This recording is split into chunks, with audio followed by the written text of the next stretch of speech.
Əhədzadə Xəyal olsun, düzdür, qrupumuzun ən cavanı idi. Biz ona balaca qardaş deyirdik. O insan 44 gündə döyüşdü. Şuşaya kimi də qalxdı. Snaypersimiz idi. Adında 80-100 nəfər erməni var idi. Adi hələ Şuşada, Şuşaya kimi gəlməyini demirəm. Şuşanın özündə snayperlə o adam eləsə bir fəaliyyət, elə bir qəhrəmanlıq göstərmişdi.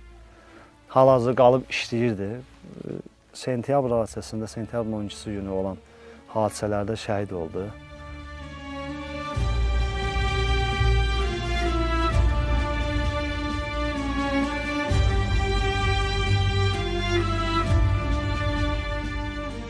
Çox böyük itkimiz idi. Yəni, düzdür, onun özü cavan ola bilər, ürəyi çox böyük idi.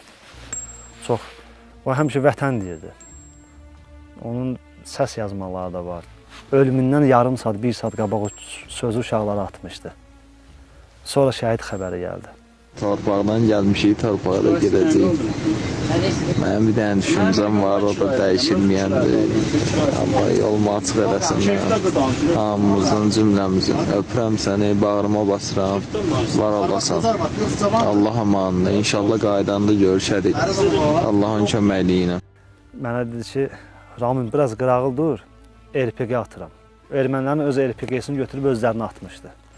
Ondan minamyotdan keçirdik əlimizə, ondan öz minamyotla öz istiqamətlərini atırdıq. Yəni, elə bir qəhrəman oğlanlar var idi. Allah bütün şəhidlərimizə rəhmət eləsin.